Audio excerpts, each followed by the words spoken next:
Well, once again, welcome to TPUSA Live. We got some fantastic exclusive interviews from AmericaFest 2021. Stephen Davis here. I'm John Root. We sit down with Pastor Jack Hibbs, Senior Pastor of Calvary Chapel, Chino Hills, talking about the role of the church, the founding of America, and so much more. Enjoy. We're back at AmericaFest 2021 at the Phoenix Convention Center in beautiful Phoenix, Arizona. We're going to talk about faith. You've heard it a lot from so many speakers up on the main stage, and now we got our good friend Pastor Jack Hibbs here. How you doing? Good to see you, John. Absolutely.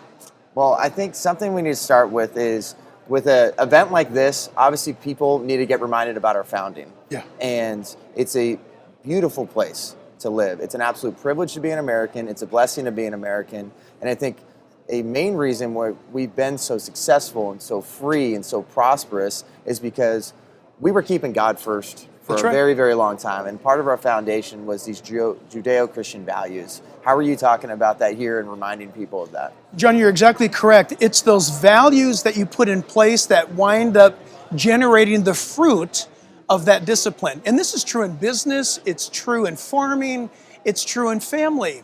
And it's certainly true regarding this nation and God. If you put God first, He says in His Word, I will bless obedience.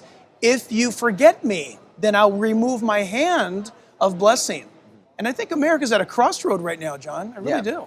And I think it's been at a crossroads for a long time. Yeah. Like I remember growing up, maybe a little bit in like junior high, high school, was hearing a little bit more about like, hey, don't pray at school. Right. God can just, put Him on the sideline for a second and don't involve Him in your workplace, in your school. And I feel like that was one of the most dangerous things that could have been done, because what is life without God? There's an emptiness, and I feel like that's where a lot of people have felt that, especially over the pandemic when people needed God the most. I'm so glad you just said that, because I'm old enough to have lived that experience. We had prayer and Bible in public school in Southern California. Then there was summer break. We came back to no prayer and no Bible. And the challenge is, I think George Barna or there's some pollster showed you the radical uptick in violence and just issues in school after the 10 Commandments were removed, after prayer was removed. And I'm not saying that those are magic little recipes. What I am saying is it's the eternal Word of God that anchors the human soul. If we don't have that anchor, John, we drift. And America is adrift. And I think there's so many people, they put their hope and value and purpose, and they align that with some sort of political party, some sort of politician. And then I think especially too, I know we talked about it before, is we needed more leaders like you, especially when you have government that's trying to tell you like, hey, worshiping your God is not essential right now. It's about health and safety. Like, put that to the side. And it's pretty incredible to see some other pastors and Christians freely listen to government and go along with that. And I think it's where people lost their community and they lost their sense of value, purpose, and hope, really. On top of that, John, people lost families. Their unit was broken up, not only their church. But, John, this may sound harsh, but I believe it's accurate. And I don't want to be right about this, but I believe 2020 was a shaking, and a lot of stuff that was fluff fell away. People were tested. Everyone was tested. The pulpit was tested. The church was tested. I believe in 2022, God's going to give us one more chance to see if God's men will take the pulpit fearlessly, speak truth, because I don't think the economy is what's going to cause us to come back to life. It is going to be what you said earlier, us getting back to those values that God will honor. And so people need to understand that when they turn on TPUSA, we're not talking about exalting one party over the other. We're talking about getting back to our moral roots. So when people want to fight with us, they're really actually taking on a different worldview of values. That's the issue. We're promoting a return to Christ, a return to the values, the Judeo-Christian values. They work. So you feel like there's a revival coming? Because it seems like, I know I've watched the Billy Graham documentaries, and they talk about maybe every 60, 70, 80 years there's some sort of revival that needs to happen. And I think that's something we see in the Old Testament too. It's, you have God's people that are provided for so often, but they forget. That's right. I think there's times with us in America, we're not owed anything. We're not some sort of new Zion, and we don't deserve this at all. The grace that we're given and the second chances and third chances we're given, but people need to remember, even God's people drifted away. Even the people closest to Jesus, were forgetful. That's right. And I think that's something that there's grace and power inside of that. Here's why you and I can make that case. This nation was founded upon the Judeo-Christian worldview value that we first read about in the Mayflower Compact. Yep. If we study the vision of the Pilgrim Fathers, okay, and read in their own writings what they wanted to accomplish, what they accomplished, you and I are enjoying the fruit of it. Yep. So if we're going to have our nation get back to its roots, we got to get back to those foundations. No building, no structure works without a foundation. And that's simply what we're saying at TPUSA, and what we're preaching from our pulpits is a return to what works. And if you want to argue in the realm of science, I would love to see our nation return to real science. Well, I would love our nation to return to the real Word of God. Well, everybody tries to, especially I would say everybody on the left tries to separate science from the Word of God. Yeah. And just science from Christianity, science from religion. But those work together. Perfect. And then how do you explain that to people? Because the author of science is the author of life. Amen. The author of life, he announces that he's the God of creation. Creation is science. And look, because God's true, science is true, real science, and his word is true. And there is this, and that should cause everybody to think that there is an intercourse between the spiritual realm and the physical realm that should make everyone think. Science doesn't explain away God. Science answers what God has done. And then I think one of my favorite passages in 1 Peter is talking about always be prepared to share the hope that you have. And I think we're going into a battle every single day. And we talk about that, whether I have a politician sit here or a pastor like you or anybody that's just attending this event, they feel like they need to be on guard. And that's something that we're told in the Word of God that, hey, we're not fighting against flesh and blood. Sure, there's people in power that we don't align with or agree with, but there's this spiritual enemy feels like people need to be prepared for. How do you prepare people for that? The number one way to prepare for that is to actually read the Bible. Americans, it's told that we own more Bibles than any other nation on earth. Read it. Pick it up, just pick up and read the Bible and watch it speak to you. This is the amazing thing about the Bible. The Bible is the book that when you think you're reading it, it's actually reading you. And what's awesome about it is if we return to the Bible, we're going to find out there's answers for our marriage. There's answers for us parenting. There's answers for us in our struggles. America has been conditioned to pop a pill instead of turning to a chapter. And I would just like to encourage everyone, try turning to the book and watch what God says. It's alive. The Bible is alive and it has the answers to life. I'm going to ask you a tough question. I think this is something I've been thinking about quite a bit because obviously at an event like this, we think about the left could never put on something like this. The left wants to be their own God. They're going to tell you what truth and morality is, and the goalpost is constantly going to shift. But specifically in the conservative realm, when people are considering themselves a Christian or they're running on that sort of platform, how do we keep them accountable and say, hey, if you're going to be preaching this, we need to have you practicing this as well? And how do you empower them to make sure, hey, if you're going to say this, you're going to be judged harsher than other people. If you're going to want to be a leader in this political realm, a leader in the spiritual realm, here's how I'm going to keep you accountable. And it's a big deal when you say, hey, I pronounce myself as a Christian.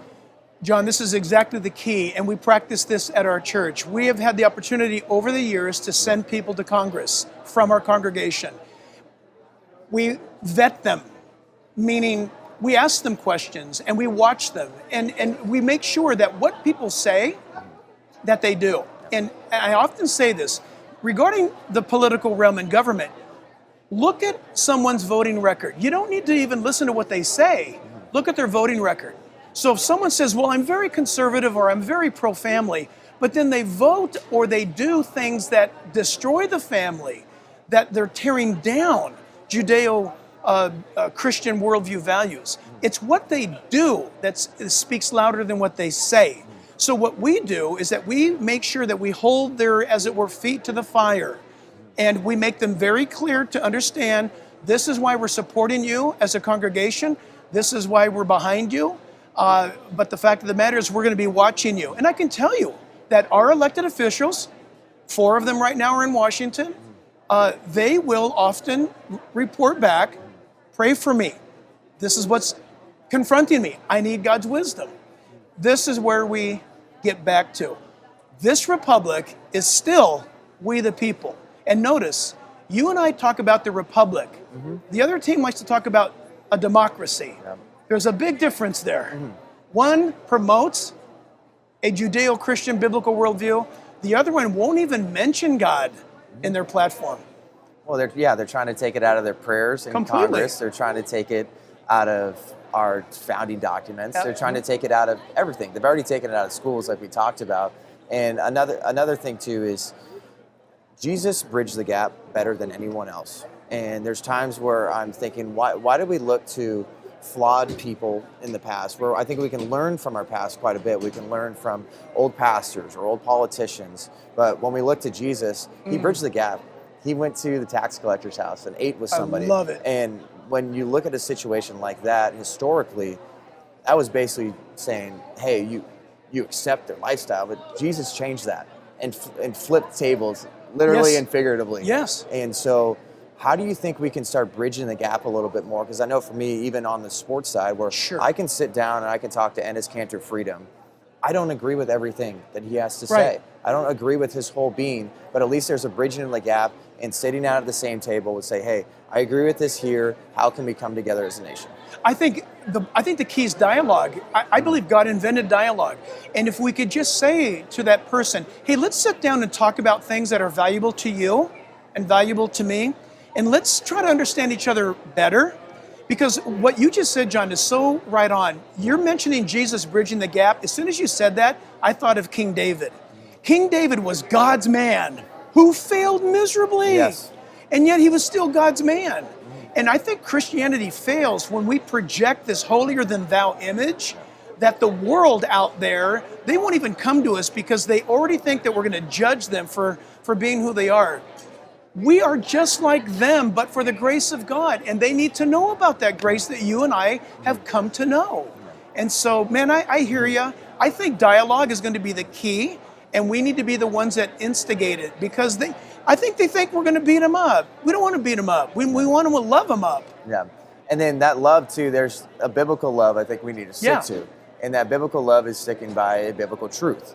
And right now, the world's going to try to tell everyone, like, here's what real love is. Like, love is love. Yeah. It's like, no, this is love here. We have it in the Word of God, and it might be in, I hate using this phrase, but inconvenient truth for some people. Yep. But it's the truth. And that's how we can really love people, is by telling them the truth and giving us this tough truth. It's awesome what you just said, because last Sunday, just in the sermon last Sunday, it came up regarding love. And I was speaking to, there's quite a bit of young people in the audience. And I said, how do you know if you're really loved or if you love somebody? And there's about an 18 to 24 month period of infatuation, which is normal. A lot of biology, a lot of chemistry, all of it's normal. But you really don't know if you're loved or you love somebody until it's qualified. How is love qualified? By suffering, by putting up with, by contending. Look, when that loved one is sick or something's wrong, that's when real love shows up.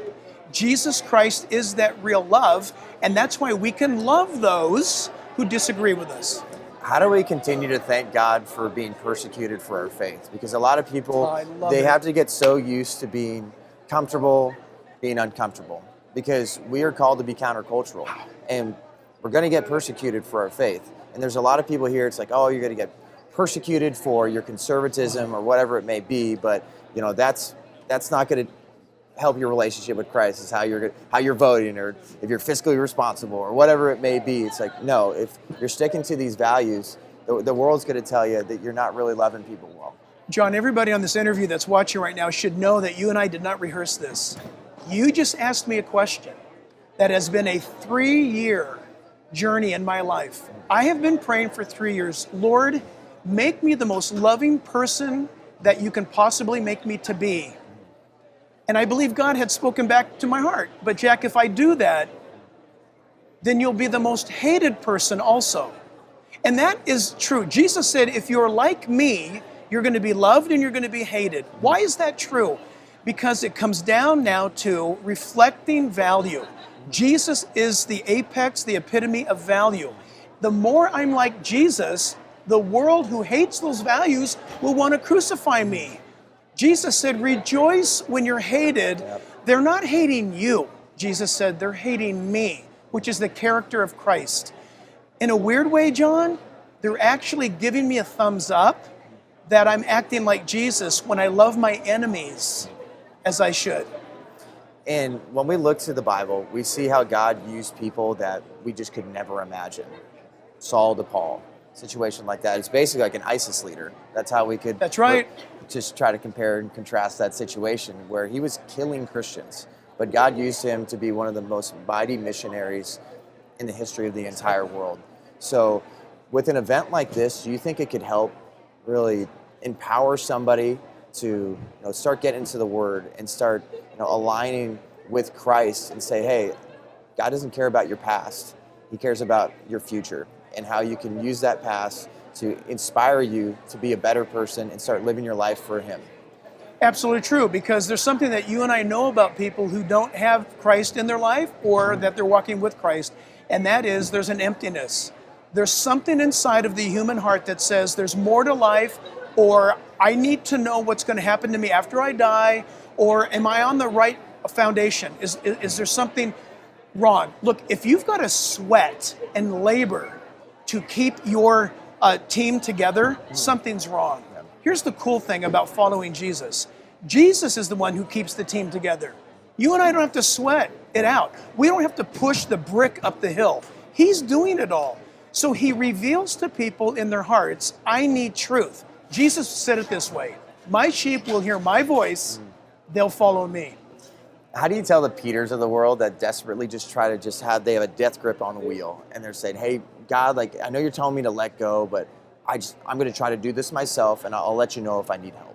This is where history helps us greatly. Look back at your history and see how you've been doing as you've controlled your life. Yeah. As you've had the wheel, look at what you've done and the dilemmas you have been victimized by and come to the point to realize what is called just full surrender, if you ask me, is, okay, Lord, I'm giving you the decision-making process to your hands. Yeah. I'm going to give that to you. You say, Jack, that's nuts. I know it sounds nuts, but it's not. This is how it works. Jesus, I'm giving you the controls of my life. As you read the Bible, He will direct you and instruct you. He'll talk to you from the Word. And look, John, I'm 64 years old. I've been a Christian since I was 19 years old. You're 64 years young, Jack. Thank you. Thank you. My wish is, I wish I wouldn't have waited till I was 19. I should have followed Christ sooner. Then how do you use that experience and that story to inspire some of the young people here? Because you took the stage and you said, hey, this is what you should be expecting from yourself. This is what you should be expecting from your pastors, because there's a lot of woke ideologies they're trying to insert into the church. There's a lot of worldly things they're trying to tell you basically to eisegesis the Bible here. Read that surface level, whatever you think it is, that's what it is. It's your truth. So how are you inspiring the next generation and basically other pastors to stick to this biblical foundation? Walking over here to this interview, two young ladies stopped me and said, Pastor Jack, we watch you online. We wound up joining a home Bible study group, and we've been reading books that you feature as your books of the month. Various books on faith, American history, world history. These are two young people that I'm going to guess are in their young 20s. What's happened to them? They made the comment, they're learning more about their country by what we're giving them to read than what they've learned in school. The point is, educate yourself with the truth. And it's there. You just need to know where to look. And Charlie, you, Turning Point, that's what we're about. Mm-hmm. And I'll be honest, this morning I had a real chance to kind of sit back and look at all these photos, videos, all the content from AmericaFest. And there was a theme surrounding so many different speakers. Even the sports panel that I had was people were directing people to Christ. Lauren Bobart was doing that. You were doing that. Steve Weatherford, Cameron Haynes, Michael Chandler, so many people. They get this massive platform here. It's across the nation. It's on Fox Nation. And people are deciding, hey, I could try to get some more political clout here, or I could try to grow my brand. But a lot of people are saying, hey, all glory to God that we're able to have this event. Even country artists, I know, like people like Russell Dickerson. He's worked with Chris Tomlin to put together an amazing gospel album. Right. No, I mean, this is incredible because I think when you come to the reality of it, all things pass away. God is eternal. His truth's eternal. And when you hear from people that you're referring to, they've come to realize, wait a minute, a lot of things are shifting and moving. And I have found in the earthquake, I'm from Southern California, I get to say this, when the earth moves, it doesn't matter what you grab onto, it's moving with the earth. The reason why you're not afraid is because you've got an internal anchor. You know that, hey, God's got this. God's got this. And that's why we default to him. That's where we go to. He's not going to move. My final question for you would be, actually, I got a couple. Number one, a lot of people have tried to talk about end times quite a bit. And I think a lot of people I think sometimes people have this skewed view of America, like we're some sort of new Zion, like we deserve to be saved. And just because we're the freest, most prosperous place on earth, that we are owed something. So how do you remind people that, hey, even God's chosen people, they steered away and God still had judgment on them. So how do you tell people that, hey, you're not owed anything from him? My goodness, thank you. It's so very simple. Number one, Israel was given the oracles of God, the Bible says, the word of God, to tell the nations. Isaiah the prophet said, God gave you guys, the chosen people, his word to tell the nations. Now you've got the United States that has enjoyed more and the best of everything.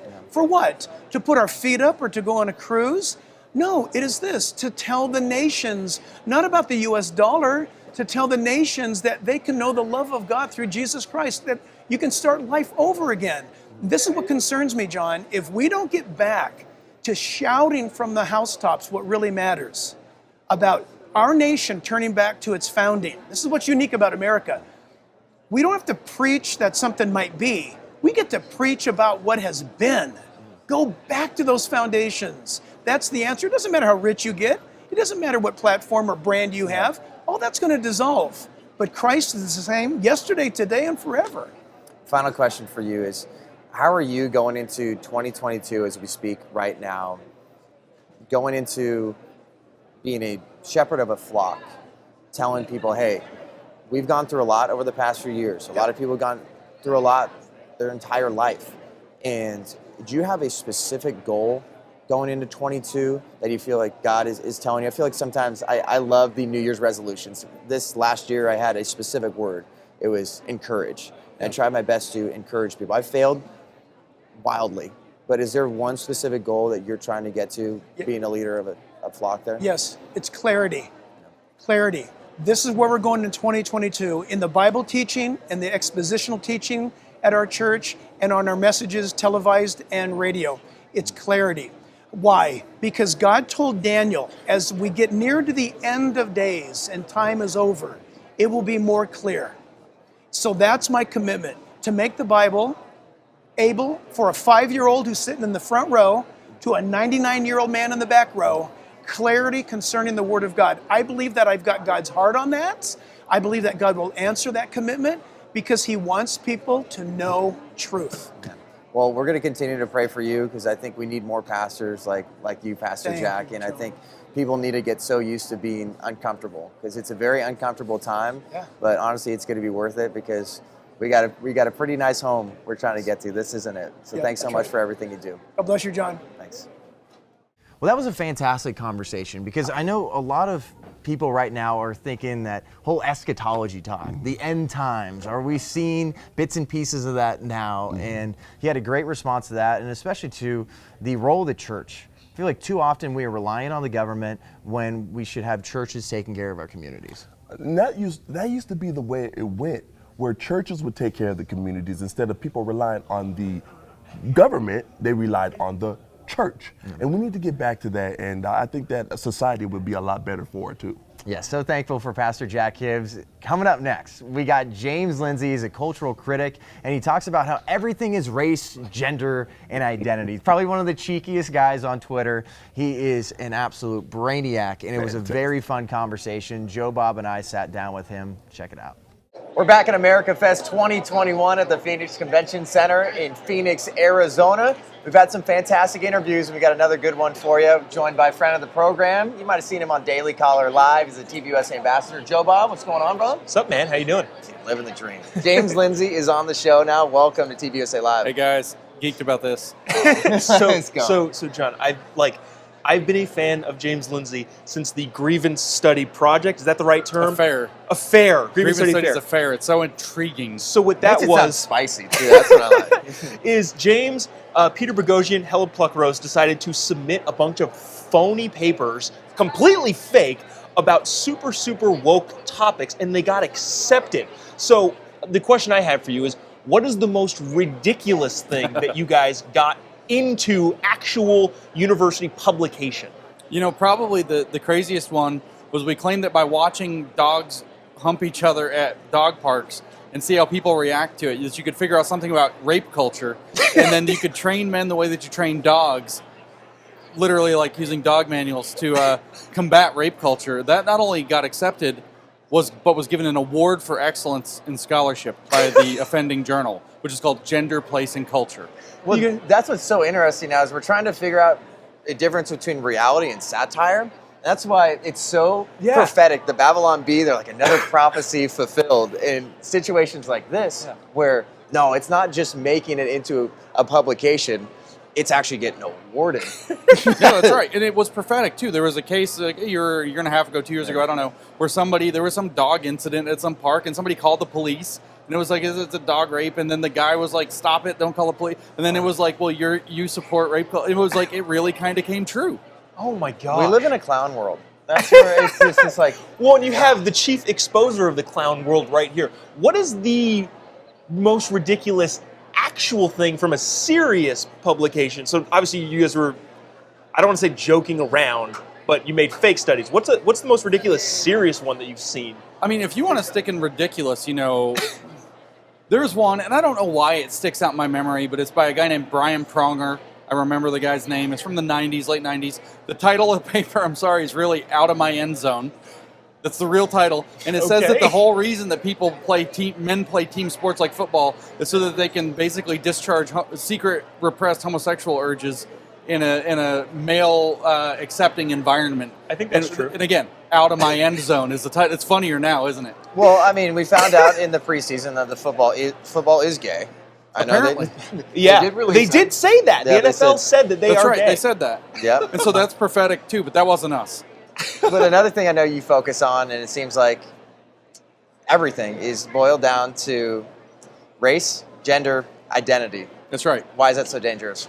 Well, it's on its own, identity is dangerous because it's so difficult to change, right? It's so immutable, it's so personal. I actually did some research on where conversations break down a number of years ago, and it says that they kind of take place on different levels. Conversations are what happened, you know, what's the facts. Then below that, there's the emotion. Somebody got their feelings hurt, and the conversation derails. But deeper than that is identity issues. You just can't, you know, even have a discussion across a difference where identity gets offended. So dragging it into identity politics like that breaks any possibility for common ground, any possibility to understand each other. What makes it really dangerous, though, is that this identity politics is actually adapted from Marxism. They've taken the Marxist frame, which is to say there's a stratification, one above, one below, white, black, rich, poor, whatever it is, and that those are intrinsically in conflict with one another.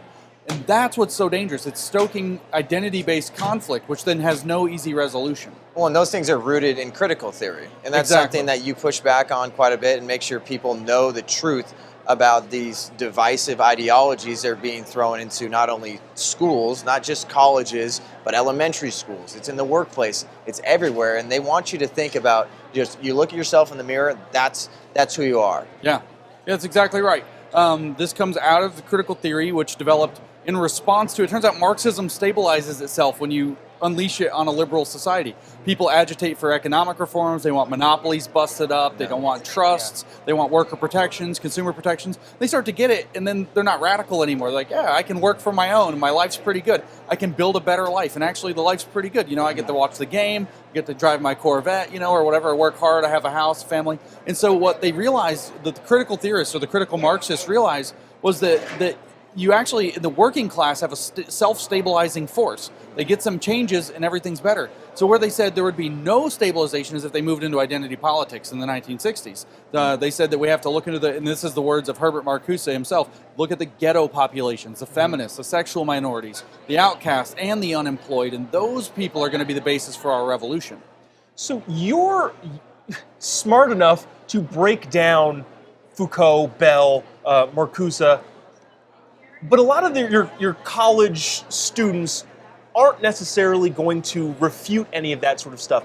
How then, what's the best way that you think is, I guess, in giving students a defense against crap like that without having to be as intellectually gifted as you? No, I mean, it's actually not that hard, you know. Skepticism of the whole program is the best way to do it. You know, I've heard from many, young college-age students that, just saying, I don't know about this stuff, and then you start having a conversation. Yeah. Some of it okay, but it goes way too far. People start opening up, me too, I thought I was the only one. That's a huge kind of experience that I've run into a lot over the last couple of years. And so just by opening up that conversation, then you can start to point out to where it gets ridiculous.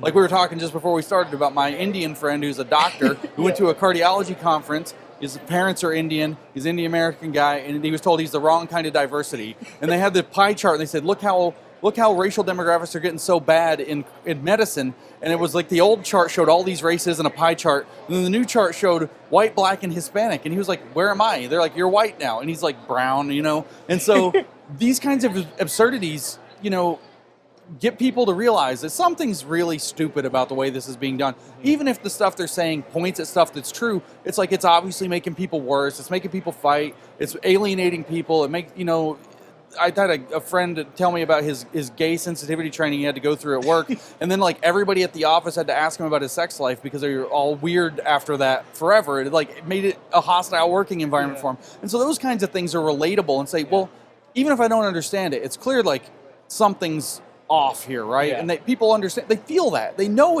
something's not working. Yeah. Well, I feel like there's total violations now with just people's private lives, especially now you're trying to tell people that their body's basically not their own. Your workplace and the government can tell you what to do with your body, and there's no freedom inside of that. So when you have people telling you like, all right, well, we like diversity, but we basically need to break it down to white and black. That's it. And then we're going to tell you who matters.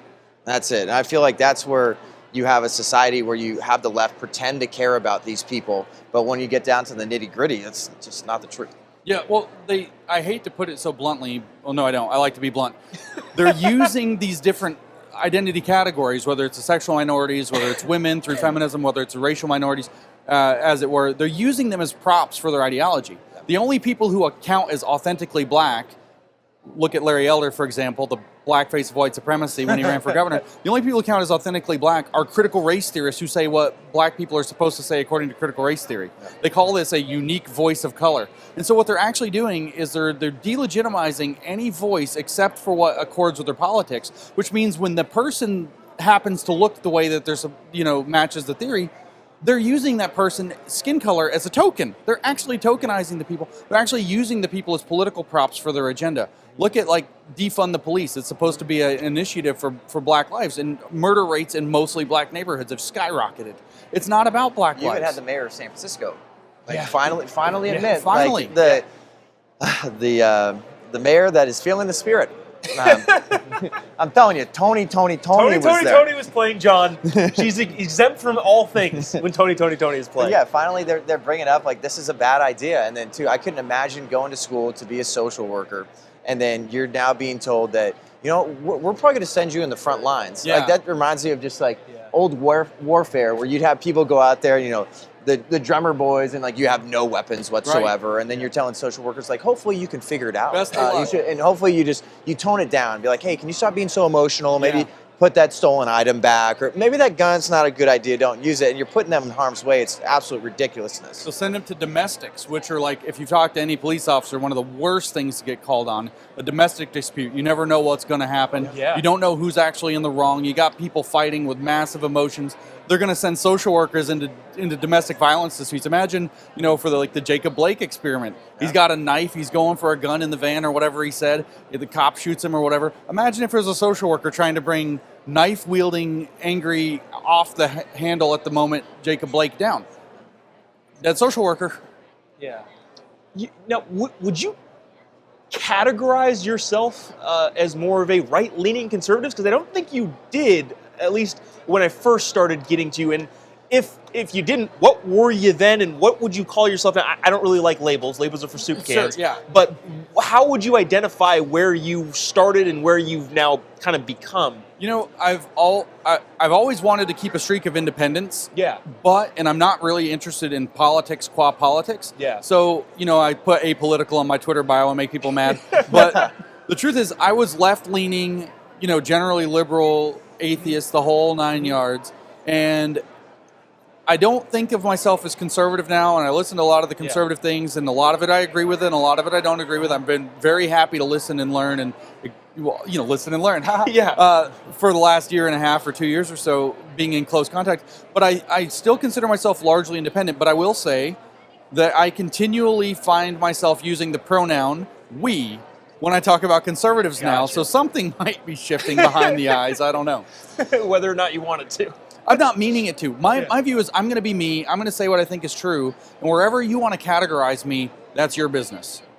Well, that's what people can appreciate too, is an authenticity. Yeah. And then you're someone too that, people might not agree with you, but at least you'll sit down at the same table and you'll talk to those people, have some civil discourse. I had an experience on this trip here to Phoenix where I went out to dinner and I know you shouldn't judge by appearance, but I'm going to bet that the server was extraordinarily left progressive in his politics. Was it the rainbow mask? There were a number of things. just a guess. But we got talking about the beer at the place. We got talking about the food at the place. And, we're totally you would have bet if you were watching, you're like, oh, these guys are going to go hang out right after this. We had totally a thing going. I love to talk to people. And there's so much stuff that doesn't have to get dragged into that frame. Totally different people, totally different perspective on the world. But man, that beer is awesome, and we really like this food, and this is real stuff. Oh my gosh, this is so good. I'm so glad you. I was like, well, he's like, what do you want? Well, I'm kind of feeling I don't know, and he's like, I got you. It's going to be this. Predicted the perfect meal for me. So we were on a wavelength. Totally sit down with that guy and hang out. That's what I loved about Tucker Carlson's speech, where it's politics don't need to be involved in absolutely every part of your life. Sure, the left wants it to be, and they want you to think about your gender, your identity, your race, and everything. But you should be able to go to a bar, just go to a random place, and be like, wow, I talked to this guy about IPAs for 45 minutes and we didn't get into anything about inflation, supply chain crisis, blah, blah, blah, blah, blah. And it's fulfilling because we almost need that just dead, empty mind time and not feel like obviously we should always be prepared for any sort of fight at any time, but we need to go in there where it's you know what, I feel like I can just have a conversation about beer or food with somebody and feel like I had a good night. There should be so many, it's mentally healthy, psychologically healthy, socially healthy to have mostly politically neutral spaces where you keep it out. The personal is political is a feminist idea. It's the worst idea that's ever been introduced into the American body politic. The personal is not political. The personal is personal. And the less you make it everything into politics, the more space there is for common ground, for sharing, to get to know one another, to find that common sensibility across whether it's food or whether it's beer or whether it's, the game or whatever. There's all these spaces that have been politicized. We mentioned football a few times that never should have been. Yeah. And, that's the sad part is it's a deliberate agitation by people who know that if they politicize everything, they poison everything. So, it's totally healthy to have apolitical, non-political spaces and times that you spend with one another, regardless of who you are, in neighborhoods and communities and churches and schools and clubs and youth groups, whatever it is. It's so important and healthy. And then the final question for you is, in an event like this, like AmericaFest, where it's different than a lot of people have gone to places like CPAC. They've gone to our other events like the Student Action Summit. People have been to the Young Women's Leadership Summit. And you come to a place like this and you almost have some of those escapes. You have some of those where I can go and watch a country concert. And obviously you have those country artists on stage that love this country and they're unapologetic about it. But you can go and just listen to some good music about riding a horse, drinking beer, and hanging out with your buddies. So why do you feel like an event like this is so helpful for trying to get people away from politics, changing the culture for good? Well, you know what, I will tell you that this is probably the best conference, or my favorite conference I've ever attended. Wow. And so I'm really excited about AmericaFest. It has that same kind of strong, fun Turning Point vibe that I've run into at the Student Action Summits that I've been to, but it's not a Student Action Summit. So it's not like every other person I meet is 20. Right, or 19.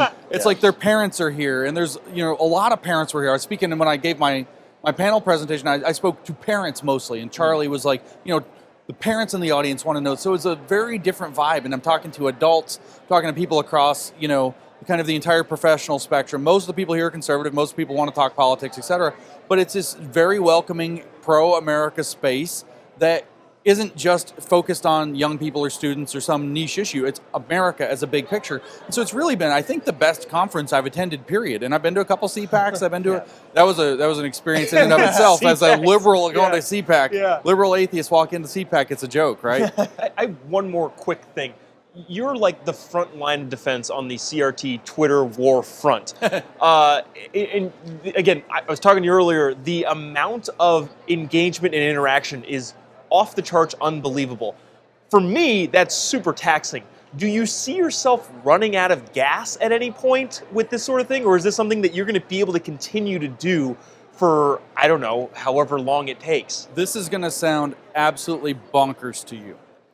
But so I talked to Madison Cawthorn the other day. Yeah. And he's like, dude, I listen to your podcast. He's like sitting there, I'm talking to him. He's like, I listen to your podcast. I come home, I put on the podcast, and I put on my Fortnite or my video game, and I just have to mental downtime at night for a little while before I wind down and go to bed or whatever. Believe it or not, Twitter is my mental downtime. I love the give and take of it. I mean, some people, it sounds arrogant to bring it up, but I feel like it's kind of true. Funny people have said downtime. I know. You're so Seriously, engaged. that's the whole so taxing for people me. have called me like the Neo of Twitter. So imagine you plugged into the Matrix and you're like, I know Kung Fu. And you're jumping across buildings. It's fun. Yeah. I get to go in there and bend the rules and do all kinds of fun stuff and play with stuff. And I had to learn the hard way. I don't take any of it personally. Yeah. I don't even think about a tweet usually after I make it. 5 minutes later, it's down the river. It's gone. I think of it as a river of information. It's just gone. So it's actually like my playtime is to go screw around with other tweets and goof off and make jokes and kind of banter around with people that I know or whatever. So it's actually, I tell my wife all the time, it's that's where I rest my mind is when I go on Twitter. I'm going to the Twitterverse, honey. I'll be back in a couple hours. Yeah, exactly. I need to figure out how to do that. Yeah, well, first rule of thumb, never put anything on social media you're not willing to see made fun of. And if you'll make fun of it yourself, even better. So you take yourself seriously. There you go. I love it. I feel like that's a great way to end. James, Lindsay, thanks so much for joining us. Hey, thank you guys. It was awesome. Like we were telling you before you just saw that interview, everything has just come down to race, gender, and identity. And James Lindsay always has a great response because we talk about it all the time here at Turning Point USA. You heard a lot of speakers at AmericaFest just say, stop complaining, actually do something about it. And then he responds in a humorous way most of the time. I can't.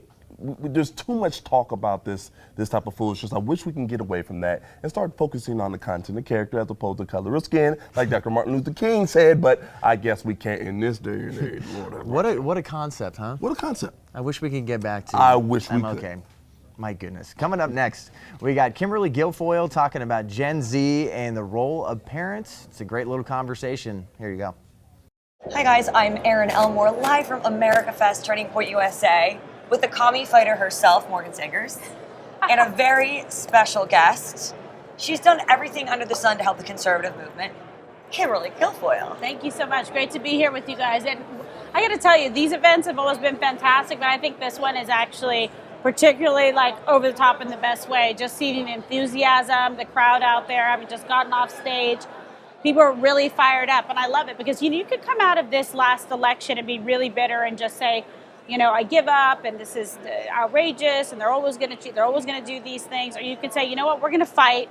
We're going to do it better. We're going to do it smarter, and we're going to make sure that we win. And we can't do it without the youth movement here, and that's why I think it's so important what Turning Point does in terms of getting the information out there, getting all of the people to get in front of each other, like-minded, to say there's strength in numbers, that we can do this. And I love it. Everywhere I go, I walk, and there's young people, adults, all of the above, saying, hey, we love what you guys are doing and keep fighting. And so it's wonderful. And, the president hasn't stopped at all. He's the Energizer Bunny. So I've been all across the country with him. And the enthusiasm, from people, and especially some people that didn't even support him before, are like, oh, we should have supported you because we see now what's happening with Joe Biden. I mean, I hear that all the time. I would say most people love this because there's thousands of students here, and they all leave this conference and then go out to their own communities, to their campuses, more reinvigorated to start the fight up again. What's your biggest piece of advice for the students that want to start helping and be a part of this change? Quite honestly, I always meet people like, oh, well, my son, my daughter, they want to be involved. I said, well, you get involved with TurningPointUSA. Like, make a chapter at your school if you don't have one already, because otherwise you had so many students that were in classes like thinking, maybe am I the only one, and professors targeting them, or the indoctrination. Those students that aren't in school but want to be a part of this and be part of this patriotic movement, you've got to go and join your local chapters. That's what I say. You got to get involved. Show up for a meeting. Show up for one of these conferences. Actually hear the people speak. Inform yourself about the viewpoints so you can go back out into your community and advocate. Right. So we talk so much about the kids. I know you're a mom and I'm a mom. Yes. What advice do you give to the parents? Because we see indoctrination in almost every school, whether it's high schools or colleges, even young kids on the Cartoon Network. I see it these days. It's crazy. You have to be so, like, you and I were very, very, vigilant. We're on it 24/7. Okay? Really? Like, what's happening? There's no passive parenting anymore. It's crazy. You can't. It's no passive parenting. So, and we're helicopter parents. Let me tell you something. You kind of better be, because you need to see what your kids are reading, what assignments are being sent home, what's being taught in the classrooms. We hear some teachers trying to espouse, CRT and etc. But if you don't get involved and say something, you're just being complicit in it because you're allowing it to happen. So you can't be afraid to stand up and stick up to the schools. I mean, whether it's public school or private school, you have an obligation to the student body and to your child. And I think when you show leadership like that, you find so many other parents feel the same way you do, and there's strength in numbers. But it takes one to be able to go forward, to say something, because that's how it starts with the revolution. Right, and I tell the moms, run for school board, run for city council. The moms are the ones that are going to change the world. Right, the moms I think they're going to change the 2022, 2024. It's the moms at home. I think so. Whether it's school choice issues or indoctrination or CRT, all of the above, or pushing, trans curriculum. These are things that, parents should be able to teach their children and talk to them about issues. That's what parenting is about. Right. Schools shouldn't be brainwashing or force-feeding children things that are the purview of the family. So I think that's important. And believe it or not, you said something really important. School boards, local councils, all of the people used to think it didn't matter. It does matter. It does matter. They're making decisions that affect our children and affect generations to come. Because once they get on there, they can be pretty power hungry and take up a lot of time and energy and focus pushing a radical agenda. So run for those offices too. Yes. Right? No, so I have a question. Might be a little selfish because I see all these students that are so worried about the future of the country. We're here at Turning Point USA. There's thousands of kids here.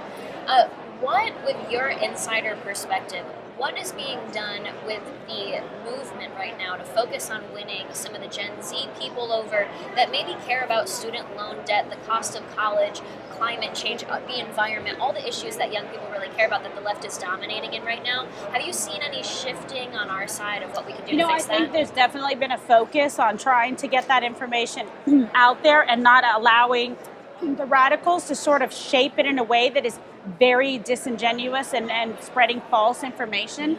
And they do that. It's fear-mongering and then misinformation so that people go, wait a second, is this something that's happening? But when you drill down on it, they don't have the facts and information. So I think it's important for young people at events like this to actually hear from speakers in those areas, environmental issues, etc., because everyone wants to be, socially responsible, environmentally responsible. No one's like, hey, I want to destroy the environment. I don't think anyone wakes up and says that, right? So maybe China. Get it together. Maybe China. Maybe Xi Jinping. Wouldn't put it past them. Yeah, well, yes, exactly. But no American with good values. Never met a virus they didn't like. But so that's why you have to get out there and do it, and actually give them the information, because they're not getting it at school. No, they're getting not. the opposite, and so they say, oh my God, if you don't want, like we had a class that was very involved in CRT and wanting to talk about, we got to save the whales and save the environment and do this and do that. And if you disagreed at all, forget about it. Oh, yeah, you're not allowed to disagree. Well, Kimberly, I think we can speak on behalf of Turning Point USA and say thank you. We are so grateful It's for my you. pleasure. You are beautiful and inside and out, smart, you. witty, clever, and just, I don't know, you don't seem like you ever sleep. We're grateful for you. And make sure you speak at all of our conferences because you are really, everyone wants to see you and you have so much energy. I think it's important. You know, we've got to lead and be the example and be the change that we want for the country. So now is not the time for anybody to be shy. Now is the time to be fully engaged and operational. Well, So thank you that's so what we much do. for your time. Thank you. Another fantastic conversation. It was so fun having those conversations at Media Row, and then obviously a lot of other contributors you see sitting down and having conversations because we're pulled about 1,000 different directions. I know we had a breakout session and everything, but Kimberly Guilfoyle, the way she breaks this stuff down and the role of parents, obviously they've been under attack. Oh, goodness. So much, especially over the past year or so, and the FBI has been sicked on them like dogs. It's disgusting, but luckily we have people like Kimberly Guilfoyle breaking that down and then really understanding the mission behind Turning Point USA. There's so many inspiring young people at these events on college campuses across the country, and I think she really understands the role that this next generation plays. And now, our final interview of these exclusive AmericaFest 2021 interviews, Joe Anglum. He was on Survivor three times. 3 times. Could you imagine even be on Survivor once? I'm okay. I'm okay. Thank you anyways. But he talks about how socialism sucks and then how he's actually partnered with some different organizations to make sure we can end sex trafficking forever. Enjoy. We're back at AmericaFest 2021. We got our good friend Joe Anglum. He is a TPUSA ambassador with us. Sir. How are you enjoying the experience so far? It's been so great. It's been wonderful being here. Just humbled and honored, and it's just great to see so much amazing energy and from every demographic of people, from young to old and everyone in between. So. Well, it's funny because there's so many people that connect online. I know we've connected online too, and I haven't been able to see that beautiful mustache in person yet. So in person, yeah. You can thank Sierra, my wife, for that. She likes the Doc Holiday, as we call it. I love it. Yeah, man. It's kind of got a Raleigh fingers look to it. I'm a big A's fan. So. Hell yeah, hell yeah. And then something here too that I'd love is when we get all our ambassadors and influencers together. Like I know when Charlie was speaking to us, we had Tyler Boyer talk and saying, hey, you guys all have these massive platforms and these different niches. And I know you use art quite a bit too to reach people, and that's just a different part of culture and an art form within itself that can really make a difference inside of the world, inside the culture. Yeah. And you know, so when you go to an event like that, you have the influencer retreat, do you just feel a little bit more revitalized about what you can do and how we can be stronger together? Yeah, I really do. I think it's really amazing that we can all take our passions and our creative energy and right in our, like you said, in our different niche, and we all have these amazing gifts, right? And I say they're divinely inspired, and God gives us these platforms. Sometimes we don't realize how influential we can be, but when we combine and talk about our influence of how we want to use that for the greater good and for the impact that we want to have in the world, I mean, it's powerful magic that's happening in the room. And yeah, Charlie mentioned that, we are in a very unique time in our history. It's probably the best time to be alive, and I say that all the time. But we really do have an amazing opportunity to share instantaneously using technology and our platforms, and create conversations, create new economies, create new businesses together, and yeah, it's really fun. Explain that a little bit more, because there's a lot of people that like to promote the doom and gloom. So when you say this is the best time, a lot of people would be like, what do you mean? Like, we've been locked indoors. We have people that are blatantly overreaching. They're telling us what to do with our bodies. How do you explain that this is the best time?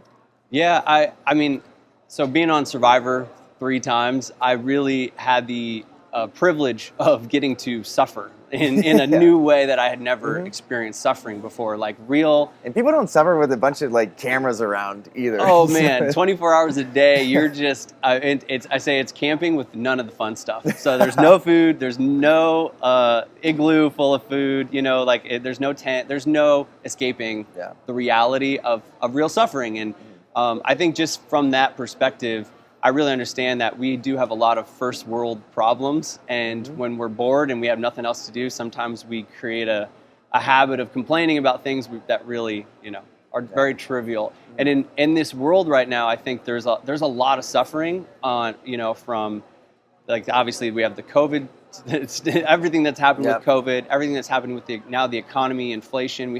It's kind of this, depending on your pain point, everyone's experiencing it differently. Feels But like crisis after crisis after crisis. it is. But you know what the beautiful thing about pain and suffering truly it's a call to action to move and create healing. It's just as important to have the balance of like, you don't know joy without knowing suffering. So knowing that, and where I obviously would like to bring my platform in to help heal the world, like you mentioned with art. The arts is one of the most amazing things we have as a gift to unite people, right? Music and culture, and it's kind of this even playing field that everybody is like just can appreciate the talents that we're given. So that's kind of where I'm at with my art and with my platform, is wanting to push into a new type of society where we promote those things again, and we rally around each other. And I say every time in history we look, and the arts was kind of the revolution was in music, and the revolution was in Michelangelo painting the Sistine Chapel against the church. Like, those are big things that I think we need to come back to and focus on, especially now.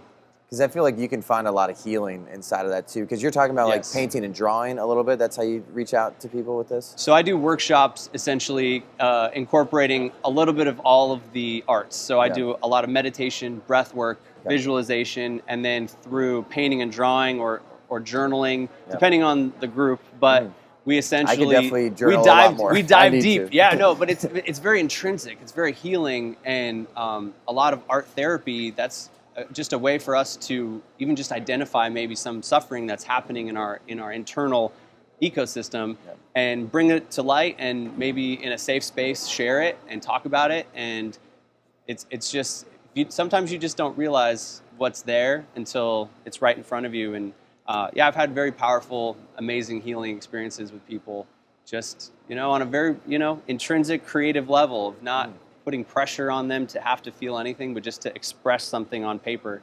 And it's cool. It's a cool process. Speaking of painting, though, there's a brand new painter on the scene, and he's gotten a lot of attention lately and made a lot of maybe unearned money. Hunter Biden. Oh, what do you think of his stuff? Man, I would love to sell a painting for $500,000. I'm not gonna lie, like I'm not that level yet, but it's very interesting, I would say, to observe the art world and the art community, because there is a lot of objectivity with art, right? Yep. What value do we put on a piece of art? But what I'm finding more interesting now is the value that we've now invested in, like our, not just our platforms, but in our social equity, like not even equity, but our ability to speak and our voice, and the power that's value to a lot of people, right? The followership, the fellowship that we're building. So I'm more excited to build art that obviously really makes an impact, can shed some light on some tough subjects, and maybe open up a discussion that needs to happen, because, like I said, there's a lot of suffering, and if the art is obviously being used for good, if you're making a business exchange with someone on the other end who really actually enjoys your art, and it's not just funneling money to your pocketbook, I don't know, to each their own. But yeah, I don't know. I'm not a big fan of his art personally. So. Well, I think something we can just hound on is just the fact that you use your platform for good, and the fact that we can have an event like this that displays so many different aspects of culture and the arts. Yeah. Where I know James O'Keefe, where he was able to tell his story in a beautiful art form. Yeah. And I know unfortunately, I jumped in like halfway through, so it's kind of like you jumping halfway through a movie or something. Yep. But everything I did get to see, I went back and watched the video. It's like, wow, that's such a fascinating way to tell your story, because a lot of people 100%. Can go up there and have some powerful things to say, but giving these people this visual aspect and this sense of emotion that you're really not getting in any other performance. Yeah, it was really a cool perspective and I know he has a background in musical dance and theater, and it was cool to see. I would have loved to hear what he had to say. Yeah. But he did, he obviously articulated what he wanted to say through the art of dance, and it was great. Like the snippets too, right? You said it does, and it was such a unique way to tell his story in little snippets and little sound bites, and he really left me with a hook. Like if I didn't know who he was, I would want to now know more. Like what is his story? What is his background? What is he revealing? So I think he did a really good job. I was actually really impressed with the performance. So yeah, it was cool. Couple more things for you. Yes. So obviously you were provided a massive platform being on Survivor for 3 different seasons. Yes. And a lot of people saw what Jeff Probst had to say. Yeah. Said he always had his signature line like, come on in, guys. Come on in, Like, guys. I love Survivor. I know I watch you on Survivor, and I always try to think, I really think I'd get booted pretty early. I don't know how long. I don't know how long I'd last. You really find out who people are on Survivor, but it seems like there's this woke ideology that gets thrown into a place where that was an outlet away from the world, where we get to see people like you struggle, and for some reason we get some good feeling. It's like, is Joe going to make it? Is he going to go through? Well, and kind of back to that, the suffering part, I think there's something amazing, right, that why we're drawn to certain reality shows is because we're watching a character and how they're handling this adversity, right, and how they're handling that struggle. And a beautiful part is that we all, in our own way, experience suffering. So you're relating to these characters on the screen, and right, some are just very different than you personally, and maybe they're now your villain, and some that you relate to. And I would say, like, luckily I was just very authentic in myself, and it obviously resonated with a lot of the Survivor community, which is cool. And I just went out there and said, you know what, I'm gonna play really hard. I'm gonna embrace this moment and try to just go above and beyond what, you know, me personally and myself and what I want to accomplish in life. But this is my, you know, I've always dreamt about being on Survivor. And so I'm just going to embrace the moment. Win or lose, I'm going to have a great experience. And I lost 3 times, which really sucks. But I mean, I met my beautiful wife. I have a family now. I'm a dad. So it's given me beautiful baby so girl, much. Thank you, man. And I truly just try to remind myself of that experience all the time. And not everybody has the same Survivor experience, but from that, I really did. I want to use my platform that I've built over the years, and just really try to help people and share my experience. And if, you know, from big to small, you just never know what thing you might say, or what little, you know, little bit of advice, or, you know, just sharing your personal struggles, how it can inspire and help somebody that's also struggling. And I don't know, I think that has a big impact in where we're at in the world and what we need to do for the future, man. And it's interesting to see how people connect with different speakers or different political commentators or whoever they may be at an event like this. And it's similar to what's going on in Survivor. You're drawn to certain people. Yeah. And were you drawn to somebody that you just couldn't help but cheer for? Who's your favorite Survivor of all time? Oh, shoot. Favorite Survivor of all time has to be my wife, obviously. Like, you know, Good I mean, answer. I love, Good oh answer. man. But she's a badass. She's a stud. She like, rides, you guys are such a power couple. She It's rides unbelievable. horses. I don't even go near the horses, you know, like she's so amazing in so many ways. And looking back though, I mean, she made it way farther than I did every time she played. And I just really admire, you know, her strength, because it is really hard. I mean, it's hard being out there for people who are, you know, just strong-willed. But it's a game of social politics, and you never know who you're going to be in this game with, and adaptability is huge. Like, getting outside your comfort zone is inevitable. So I'm just very, I appreciate what the game has really taught me inside and outside the game, and now learning to navigate all of the other facets of, like you said, the social politics outside of the game. But we're in the game of life, but inside or out of the game, what are you bringing into the game? It's kind of this karmic wheel of energy. You know, you get what you put in, and it also rewards you in the end too. If you're a good human and you have a good heart and you know what your values and your character are, and you're not a character, but you have character, I think those things can go a long way. So, yeah, you find out who people are, because obviously you're competing for so much money, and $1 million. you're still like you're trying to figure out, well, I need friendships, but is this a real friendship? And I think there's probably a lot of people that could use a Survivor experience right now. Go and find out who these people really are. Yeah. Go through some real struggle. But final question I have for you is, you're connected with Operation Underground Railroad. Yes. Our rescue. OUR rescue, yes. Yeah, and I know I watched Operation Tucson. Yes. And Tim Ballard, the work that him and his team have done, it's incredible. Making sure that people know about the human trafficking that's really going on. Yeah. And someone like him, I want you to talk about your involvement, and also talk about this just emotional aspect behind it, where someone like that has to find a way to separate himself from the emotion of going to inside these conversations with some of the most despicable people on earth. But at the same time, he's going to do so much good.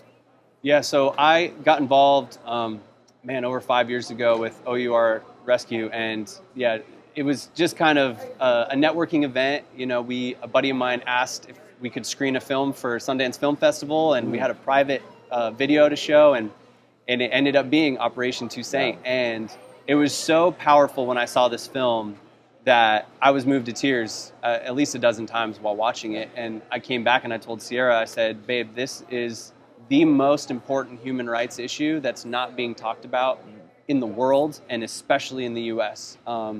And Tim Ballard, as you mentioned, Tim Ballard, he worked for the Department of Homeland Security. He worked, on the border, and he was seeing these children being trafficked, and he would have to go through really hardcore videos of, child rape and child abuse. And it was just so, he got to the place where he couldn't help all these kids because he was bound by the border. He couldn't go off into these other countries. And he had so many kids himself too. So how do you, as a parent that?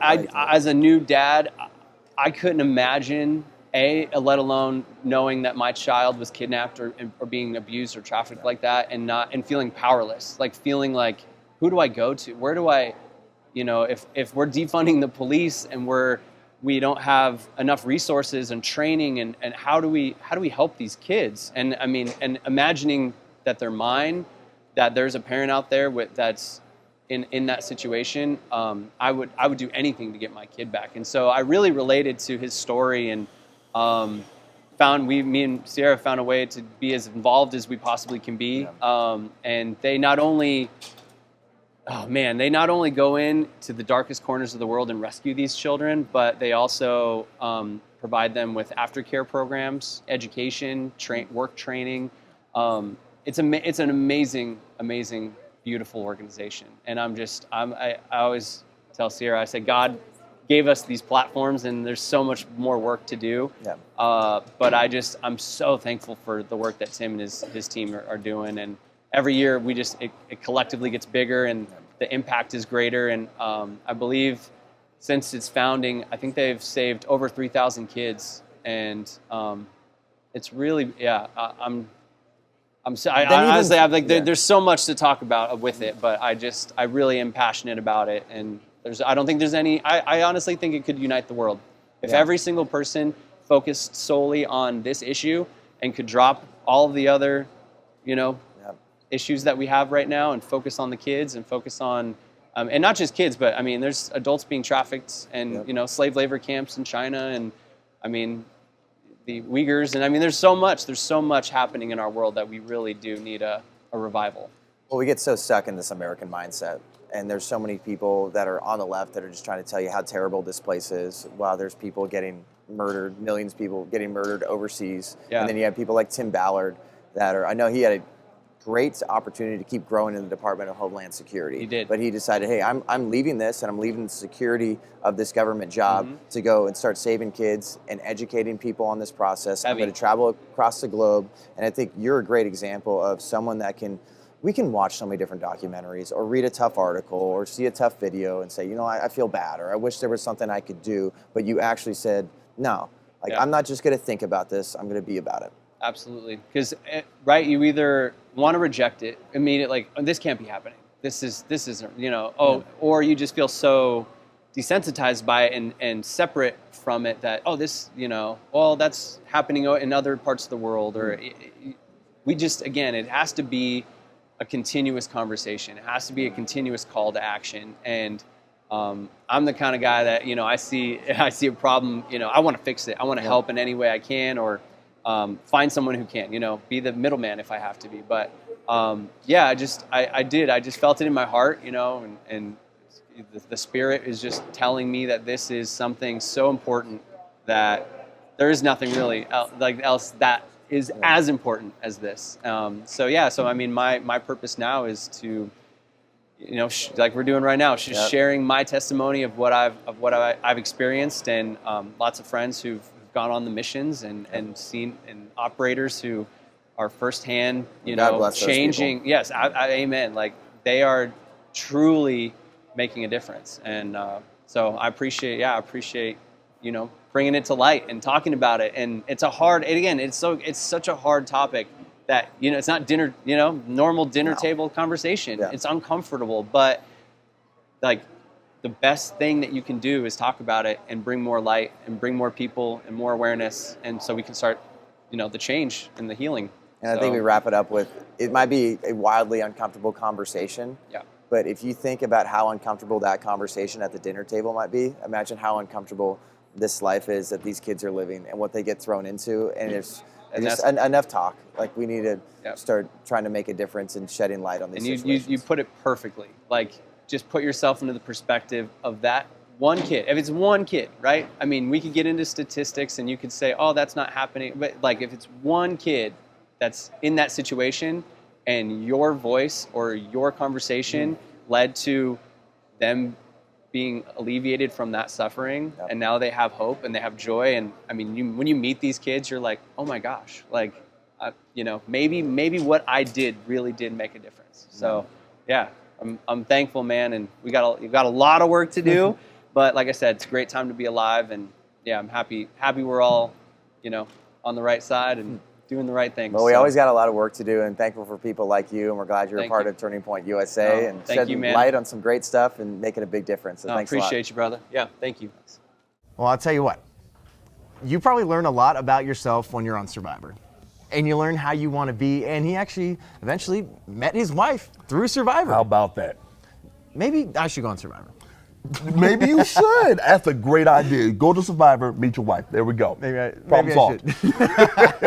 That's the only thing I'm missing. But that is actually the end of our interviews today and end of all our exclusive interviews from AmericaFest 2021. Huge shout out to all of our guests that stopped by. I love reliving AmericaFest. It was such a great time to feel patriotic again. You got 10,000 people that crammed into the convention center, and more conversations like this is what we need to open up the media space to. So it was fantastic. Thanks so much for tuning in.